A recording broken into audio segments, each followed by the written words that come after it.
सियासत और ब्यूरोक्रेसी के 300 अहम अफराद समेत 5,700 से जायद अफराद के खिलाफ करप्शन, बदउनवानी और गबन के मुकदमात मुआफ किए गए।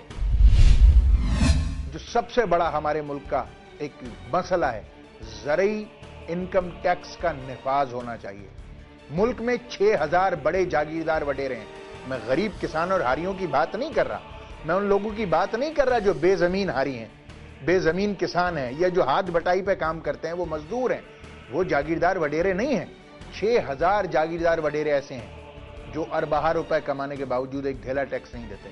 पाकिस्तान को पैसे की जरूरत है, और खुदा न खास्ता अगर पाकिस्तान के माशी निजाम को कोई नुकसान पहुंचा तो इसके बराह रास्त जिम्मेदार वो जागीरदार वडेरे और सरमाएदार होंगे जिन्होंने पाकिस्तान के माशी निजाम को मजबूत करने के लिए कभी कोई हिस्सा नहीं बटाया, मगर हमेशा पाकिस्तान की दौलत को लूटा जरूर है जो गरीब आवाम का हक था। अगर आपके पास बासलाहियत, काबिलियत वाले हुक्मरान हों, वज़रा हों, जो अपना काम जानते हों, तो ये नालायकी नहीं होगी।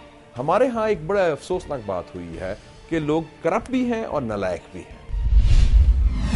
Oil and gas development corporation limited, PIA, Pakistan railways, Pakistan steels, Pepco, utility stores corporation, national highway authorities, ये वो चंद इदारे हैं जिन्हें मुनाफा बख्श इदारे समझा जाता था, लेकिन अब यहाँ अरबों की करप्शन है और यूं बदइंतजामी की वजह से अरबों का नुकसान हो रहा है।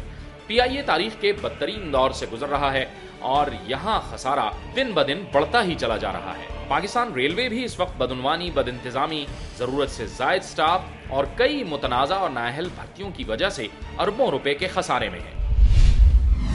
400 इंजन खराब खड़े हैं, 500। ये नहीं कि 100 को डिमोलिश करके 400 को तो चलाओ भाई, 300 को तो चलाओ। जज्बा चाहिए, लगन चाहिए, डिवोशन चाहिए, कमिटमेंट चाहिए, विजन चाहिए, ये इनके पास नहीं है। बुनियादी तौर पर तो इस 3 सालों में इस जगह पहुंच गई कि दिलचस्पी नहीं ली गई। 69 इंजन डोंगफोंग के चाइनीज खराब खड़े हैं, उन्हीं को दोबारा ऑर्डर दे रहे हैं। 14 महीने से एक स्पेयर पार्ट नहीं आया। 14 महीने से जिस इंजन का स्पेयर पार्ट नहीं आता उसको खुडे लाइन लगाया जाता है। चाहिए ये था कि उनको कहें कि पहले इनका स्पेयर पार्ट लाएं, फिर बात करेंगे अगले काम की। सेकेंडली, सवारी का किराया बढ़ाना, चलें जायज बढ़ा लें, पेट्रोल महंगा है, लेकिन सवारी की फिलिंग इतनी कम हो गई है कि लोग गाड़ी की बजाय बसों पे सफर कर रहे हैं।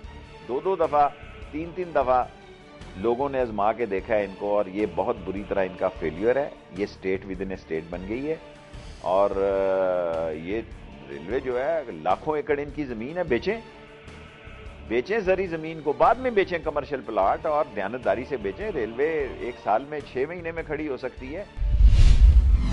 बड़े इदारों के अलावा पुलिस, लोअर जुडिशरी, सेहत और तालीम, लैंड एडमिनिस्ट्रेशन, पावर सेक्टर और टैक्स एंड कस्टम्स के इदारे भी शामिल हैं। हमारे यहाँ जो टैक्स का निज़ाम है वो सिर्फ गरीबों पर मुसल्लत है। 70% जो हमारे पास टैक्स है वो इनडायरेक्ट टैक्स है, और 30% टैक्स जो है वो डायरेक्ट टैक्स है। पूरी दुनिया में डायरेक्ट टैक्स 70% होता है और इनडायरेक्ट टैक्स जो है वो 30% होता है। याद रखिए, ये लोग कंफ्यूज होते हैं। मैं आपको बताना चाहता हूं आपके प्रोग्राम के तवज्जो से, इनडायरेक्ट टैक्स गरीब देता है और डायरेक्ट टैक्स अमीर देता है। हमारे यहां 70% टैक्स गरीब और मुतवस्सित तबके के लोग देते हैं, और 30% टैक्स जो है वो अमीर उमरा देते हैं। और उसमें से भी एक ऐसा तबका है जागीरदारों का, वडेरों का, बड़े बड़े जमींदारों का, कि जिनकी आमदन अरबों और करोड़ों रुपए सालाना है, मगर वो एक धेला टैक्स का नहीं देते। एक गरीब आदमी, एक मुतवस्सित तबके का आदमी जिसकी तनख्वाह 25,000 रुपए महीना है, वो टैक्स देता है, मगर एक वडेरा जो 25 लाख रुपए महीना कमाता है, वो पिछले 62 वर्षों से टैक्स नहीं देता। वक्त तेजी से निकलता जा रहा है। पाकिस्तान के संजीदा हल्के इस बात पर जोर दे रहे हैं कि हुकूमत और मुल्क की बागडोर चलाने वालों को अपनी इस्लाह करने का बहुत कम वक्त रह गया है, वरना इसके नताइज खौफनाक होंगे।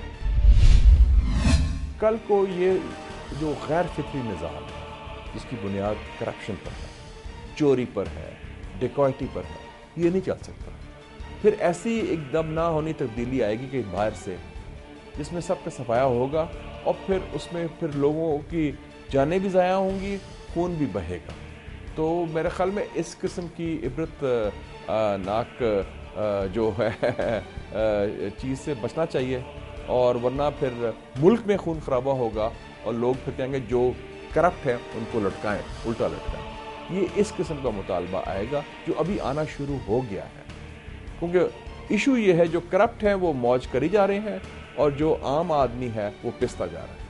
تو اس میں ایک بہت خلیج بڑھ رہی ہے، اور خلیج بڑھنے کے ساتھ ایک نفرت بھی بڑھ رہی ہے، اور یہ نفرت میں دیکھ رہا ہوں مڈل کلاسز میں بھی، پڑھے لکھے لوگوں میں بھی کرپٹ کے خلاف۔ تو اگر آئندہ پھر کرپٹ کے خلاف کوئی بھی کارروائی ہوئی، چاہے وہ کارروائی انتہا قسم کی بھی ہوئی، تو اس کو پھر لوگ تائید بھی کریں گے اور اس کے حمایت بھی کریں گے۔ جبکہ سابق وفاقی وزیر اور عوامی مسلم لیگ کے سربراہ شیخ رشید احمد کرپشن ختم نہ ہونے کی صورت میں پاکستان کے مستقبل کو خوفناک قرار دیتے ہیں، اور یہ کرپٹ جو حالات ہیں ان کی اولاد بھی کرپٹ ہے۔ میں چیخ رہا ہوں 2 سالوں سے کہ 20-25 بچے بھی کرپشن میں۔ یہ سارا معاشرہ جو ہے اس ملک کو بچانا ہے تو کوئی قدم اٹھانا ہوگا، نہیں اٹھائیں گے تو ہم جا رہے ہیں گڑھے کی جانب، اور کہہ رہے ہیں ہم جا رہے ہیں جمہوریت کے لیے، جمہوریت کے مفاد کے لیے۔ یہ مفاد کے لیے جا رہے ہیں، نہ جمہوریت کے لیے جا رہے ہیں، نہ پاکستان کے لیے جا رہے ہیں۔ احتساب کا ایسا نظام جو بلا تفریق قانون کی عملداری کو ممکن بنائے انتہائی ضروری ہو گیا ہے، کیونکہ عوام سیاسی جماعتوں کے کھوکھلے نعروں کی حقیقت اب جان چکی ہے۔ اگر تو آپ ان کے بیانات پر جائیں تو ساری جماعتیں ایسے بیانات جاری کرتی رہتی ہیں اور مطالبے کرتی رہتی ہیں کہ جن سے یہ معلوم ہو کہ وہ کرپشن کو ختم کرنے کے لیے ایک شفاف نظام چاہتی ہیں، لیکن اگر آپ ان کے اقدامات کو دیکھیں تو ان پر مشکل سے یقین آئے گا۔ مثلا آپ یہ دیکھیے کہ جو پیپلز پارٹی ہے جو اس وقت برسر اقتدار ہے، وہ مرکز میں ابھی تک کوئی ایسا قانون لانے میں کامیاب نہیں ہو سکی جو کرپشن کے خلاف بھی اقدام کر سکے اور اس پر لوگوں کا اتفاق بھی ہو۔ اسی طریقے سے آپ دیکھیے پنجاب میں ہماری جو حکومت ہے وہ بھی ایک ایسا قانون لا سکتی تھی جس پر وسیع تر اتفاق بھی ہوتا اور وہ ایک نمونے کا قانون بھی بن جاتا، کیونکہ اگر مرکز میں ایک کام نہیں ہو رہا تو وہ صوبے میں کیا جا سکتا ہے۔ صوبے میں کوئی قدغن نہیں ہے کہ آپ وہ کام نہ کر سکیں، لیکن نہ صوبے میں وہ کام ہو رہا ہے نہ مرکز میں وہ کام ہو رہا ہے۔ تو کرپشن دراصل ہم نے ایک ایسا ہتھیار ایجاد کر لیا ہے جو ہر سیاستدان اپنے مخالف کو گھائل کرنے کے لیے استعمال کرتا ہے۔ عوام، سیاستدانوں اور دانشوروں کی رائے آپ نے دیکھی۔ اگر ہم نے اصلاح احوال نہ کیا تو تیونس، الجزائر، مصر، ترکی، عمان اور اردن جیسے حالات سے ہم دور نہیں ہیں۔ پروگرام نیوز واچ سے جاوید اقبال کو اجازت دیجیے، اللہ حافظ۔